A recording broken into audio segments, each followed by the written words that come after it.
Good morning class. आज हम अपनी क्लास में 5 ईयर प्लान इन इंडिया का सेकेंड चैप्टर के इंडियन इकोनॉमी के सक्सेस अचीवमेंट ऑफ प्लानिंग करेंगे। अभी तक हमने बहुत सारे प्लान्स करे, 12 प्लान्स हुए, इस प्लान में ये हुआ, इस प्लान में वो हुआ, ठीक है। तो अब बेटा क्या सक्सेस मिली हमें इन प्लानिंग से, ठीक है। तो सबसे पहले हमारा इंक्रीज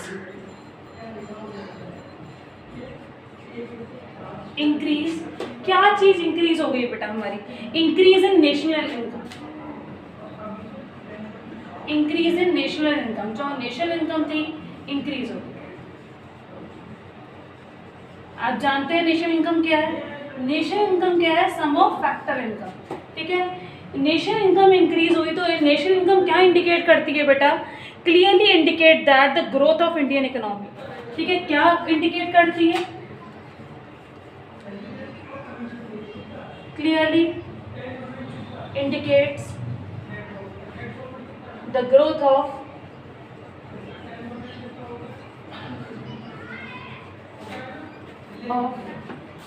Indian economy, ठीक है बेटा। प्लानिंग में सबसे पहले सक्सेस हमें ये मिली कि हमारी नेशनल इनकम जो थी वो इंक्रीज हो गई, ठीक है। और भी इसमें लिख सकते हैं clearly indicate the growth of Indian economy, ठीक है। The growth of national income prior to independence. Independence से पहले जब हमारा प्लान बना तो हमारी जो नेशनल इनकम थी वो कितनी पॉइंट इंक्रीज हुई? 0.5 पर एनम, ठीक है। एक साल में 0.5% बढ़ी। उसके बाद हमने जो प्लान बनाया फर्स्ट प्लान में कितनी इंक्रीज हो गई बेटा? और ईयर टू ईयर हर प्लान में इंक्रीज होती चली गई। जो फर्स्ट ईयर प्लान में इंक्रीज हुई वो 4.6 पर एनम, ठीक है। तो लिखते हैं the growth of national income, the growth of national income, the growth of national income. कितनी बेटा नेशनल इनकम के टाइम ग्रोथ हुई थी? हमारी इंडिपेंडेंस, प्रायर इंडिपेंडेंस, ठीक है। कितनी हुई बेटा? प्रायर टू इंडिपेंडेंस और प्लानिंग,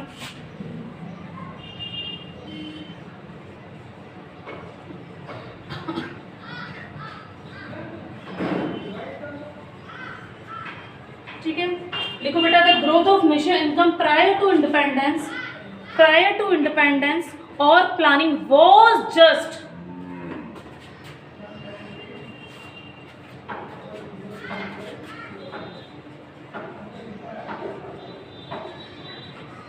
was just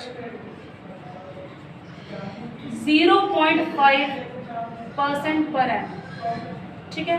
इतनी बेटा ग्रोथ हुई थी जब इंडिपेंडेंस से पहले और बेटा प्लानिंग जब नहीं हुई थी प्लानिंग से पहले। अब बेटा इसके बाद but during the first plan,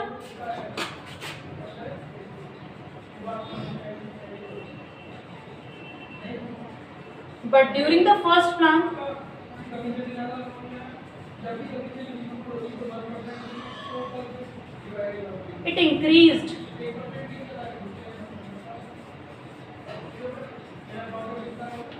4.6% per annum. कितनी इंक्रीज हो गई बेटा? इंक्रीज टू 4.6% पर एनम, ठीक है। एक साल में हमारी नेशनल इनकम प्लानिंग के बाद प्लानिंग क्या है बेटा?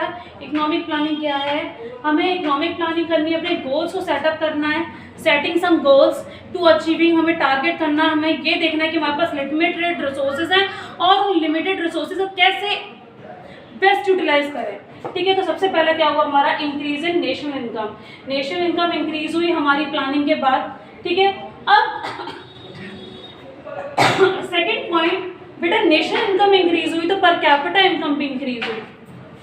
पर कैपिटा इनकम मतलब पर पर्सन की इनकम भी इंक्रीज हुई, ठीक है। तो सेकेंड पॉइंट क्या है? इंक्रीज इन पर कैपिटा इनकम। फर्स्ट पॉइंट बेटा एज इट इज ऐसे ही आप नोट्स बनाते जाएंगे। तो हमारा सेकेंड पॉइंट है इंक्रीज इन पर कैपिटा इनकम, ठीक है बेटा। सेकेंड पॉइंट हमारा क्या है?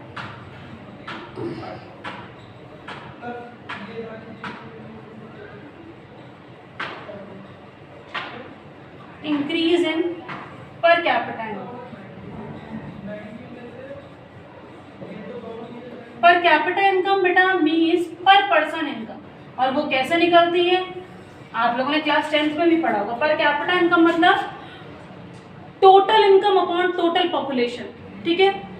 तो हमारी क्या निकल आती है पर कैपिटा इनकम। तो per capita income income of per person income in the nation, ठीक है। तो लिख लो बेटा इसमें per capita income means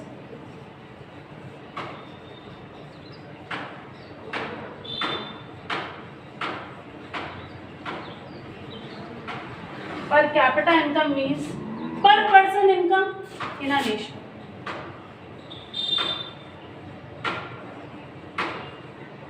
Per person income in a nation.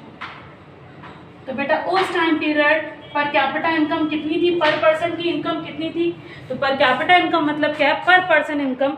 Before planning पर capita income was very low, ठीक है। तो फर्स्ट पॉइंट क्या डालेंगे, बिफोर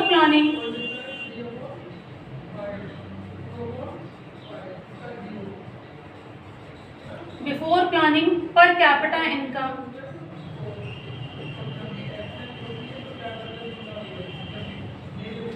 was very low.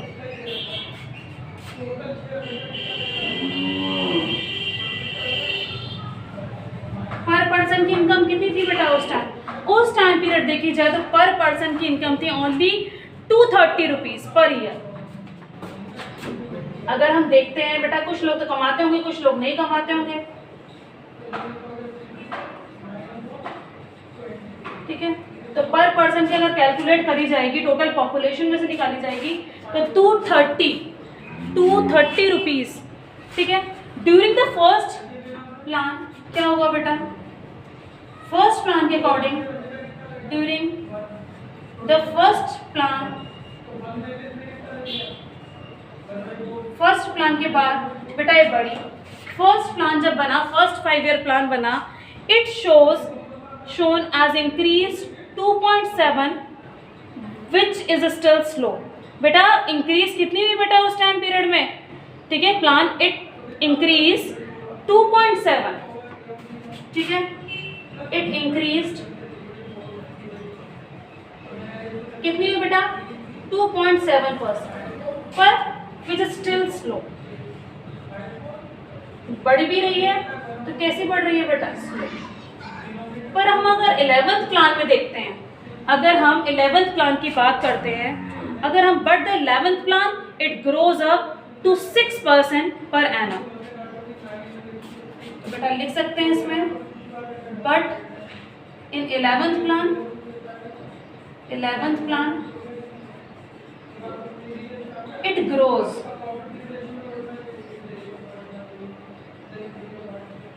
ठीक है बेटा। कितनी ग्रो हो गई बेटा, it grows up to 6% per annum, ठीक है। It grows up to 6% per annum. तो बेटा पर कैपिटा इनकम भी बढ़ गई। उस टाइम में अगर पर कैपिटा इनकम निकालेंगे तो हमारा क्या होगा बेटा, टोटल इनकम जो हमारी कंट्री की आ रही है और अपॉन टोटल पॉपुलेशन, इसमें जो लोग कमा रहे हैं जो लोग नहीं कमा रहे हैं वो भी इंक्लूड है। तो अगर पर पर्सन की निकाली जाएगी तो 230 रुपीज़ बहुत ज़्यादा कम थी बिफोर प्लानिंग, ठीक है। अब देखा जाए तो फर्स्ट प्लान में 2.7% बढ़ी पर तब भी स्लो थी, ठीक है। अब 11th प्लान अगर देखी जाए तो 6% हमारी पर कैपिटा इनकम बढ़ चुकी थी सब, ठीक है। अब बेटा rise in saving and investment, saving बढ़ी इसके बाद और क्या बढ़ा बेटा, इन्वेस्टमेंट। तीसरा पॉइंट क्या हुआ, सेविंग भी बढ़ी बेटा और क्या बढ़ा, इन्वेस्टमेंट भी। सेव हम लोगों ने पढ़ा था कि पैसा जो सेव करते हैं, सेव क्या करता है, प्रमोट करता है हमारा इंटरेस्ट को, ठीक है, और हमारी प्रमोट करता है। और इन्वेस्टमेंट क्या होता है, रेट ऑफ रिटर्न हमारी बढ़ती है। तो हमारा जो थर्ड पॉइंट है वो क्या है, जो हमारा थर्ड पॉइंट है वो है rise in saving and investment,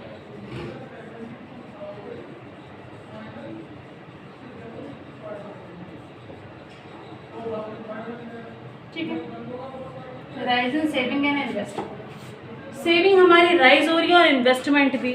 it was 9.5% national income during, जब देखा जाए तो देखते हैं बेटा ये फिगर आपको याद रखना है, इट वॉज राइज, ठीक है। अगर हम देखते हैं कि नेशनल इनकम कितनी थी, कितनी हमारी सेविंग इंक्रीज हो रही थी, 9.5, it was 9.5% of national income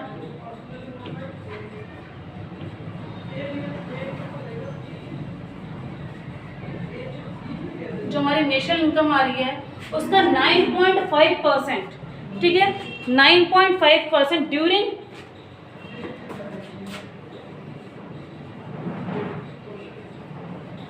बेटा 1950 to 51, अगर देखा जाए तो ड्यूरिंग 1950 to 51 इंक्रीज्ड टू, ठीक है, उस टाइम पीरियड में बस इतना ही इंक्रीज हो रहा था।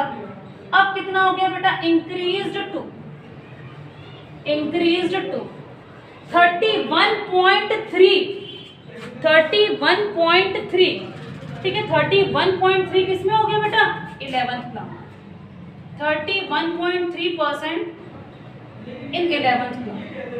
11th प्लान में इतना इंक्रीज हो गई बेटा हमारी क्या, सेविंग, ठीक है, ये थी बात सेविंग की, ठीक है, सेविंग की। अब इन्वेस्टमेंट कितना हुआ बेटा, इन्वेस्टमेंट का अगर देखें तो, ठीक है, सेविंग कितनी हुई नेशनल इनकम की बेटा, अगर हम जब प्लान ही बनाया था तब 9.5% नेशनल इनकम का सेविंग हुआ था 50 to 51 में। अगर देखा जाए तो साल में 11th प्लान में हम लोगों ने क्या देखा, 31.3% हमारी क्या हुई, नेशनल इनकम राइज हुई, ठीक है। अगर हम रेट ऑफ इन्वेस्टमेंट देखें is also increased, rate of investment is also increased,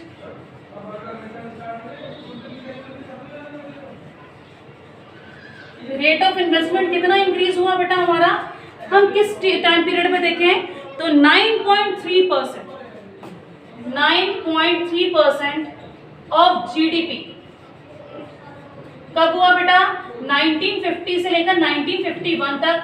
अगर बेटा हम 11th प्लान की बात करें, 11th प्लान की बात करें, 2017-18 की बात करें तो हमारा कितना हो गया बेटा, 32.3 हमारा इंक्रीज हो गया इन्वेस्टमेंट 2017 और 18 में।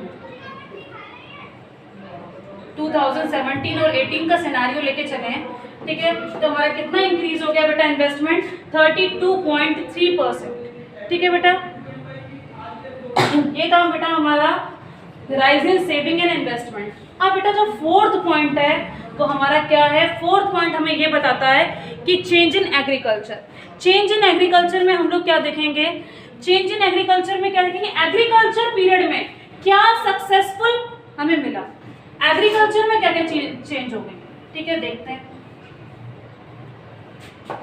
एग्रीकल्चर में क्या क्या अचीव कर पाया, ठीक है, वो देखते हैं हम लोग, ठीक है। जो फोर्थ पॉइंट है बेटा वो है हमारा changes in agriculture,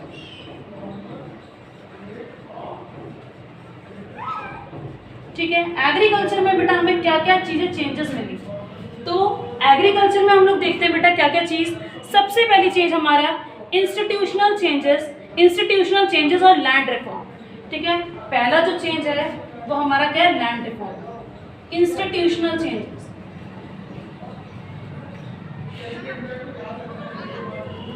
institutional change, और इसको बोलेंगे लैंड रिफॉर्म, और क्या बोलेंगे, लैंड रिफॉर्म।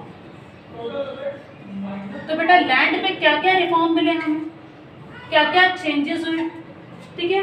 तो सबसे पहला जो हमारा इंस्टीट्यूशनल चेंज आया वो हमारा था abolish of intermediates.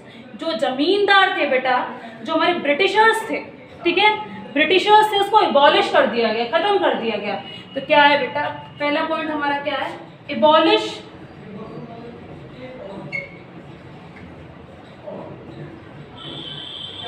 Of intermediate,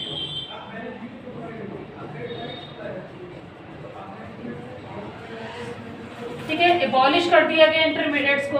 intermediates जो हमारे कौन थे बेटा, जो हमारे ज़मींदार थे, ठीक है, ज़मींदार इंटरमीडिएट जो हमारे ब्रिटिशर्स थे, और ब्रिटिशर्स एक अमाउंट मांगते थे, आपने फर्स्ट चैप्टर में पढ़ा होगा, क्या मांगते थे बेटा वो लोग, एक अमाउंट मांगते थे, एक लमसम अमाउंट मांगते थे, और वो हमें देना पड़ता था, ठीक है,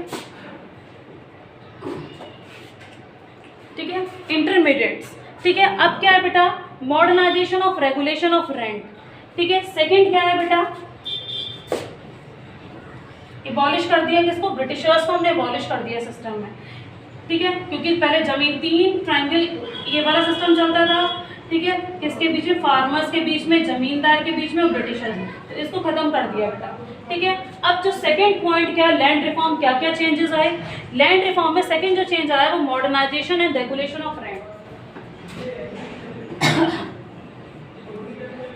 मॉडर्नाइजेशन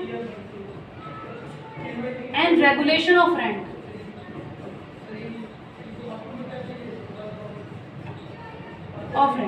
बेटा रेंट का ऐसा था कि जो भी फसल होगी उसका 1/3, जितना भी पैसा मिलेगा उसका 1/3 ये कहते थे कि मतलब जमींदार उनसे सब कुछ पैसा ले लेते थे, ठीक है। फिर क्या करा बेटा, इस चीज़ को ख़त्म कर दिया और 1/3 पे करना होता था। जैसे 10,000 की उनकी फसल हुई तो उसका रेंट कितना देते थे, वो 1/3 उनको देते थे, ठीक है, इतना देना पड़ता था रेंट का। बी जो पॉइंट है हमारा वो क्या होगा बेटा, अडॉप्ट करी थी हम लोगों ने न्यू टेक्नोलॉजी, ठीक है, हमने चेंजेस करी थी, changes in technology and improve of the technology. Technology को कैसे चेंज करा था, चेंज इन टेक्नोलॉजी, टेक्नोलॉजी बेटा हमने अपडेट करी थी, उस टाइम पीरियड के हमें अचीवमेंट मिला था। तो फर्स्ट क्या, इंस्टीट्यूशनल चेंज और लैंड रिफॉर्म में एबॉलिश ऑफ इंटरमीडिएट्स और modernisation of regulation of rent. Regulation of rent का हमारा ऐसा है कि 1/3, जैसे 10,000 की मतलब हमारी सब कुछ हमारा आउटपुट हुआ तो 10,000 का 1/3 हम रेंट पे देंगे, ठीक है। अब बेटा क्या है, change in technology. Change in technology में use a new and modern technology and using high yielding varieties, ठीक है, use high yielding variety seeds, ठीक है, हमने यूज करे। और बेटा हमने क्या करा, अडॉप्ट करी बहुत अच्छी अच्छी नई टेक्नोलॉजी, इम्प्रूव करा हम लोगों ने अपना सिस्टम, ठीक है। Use of new and modern technology, use modern technology,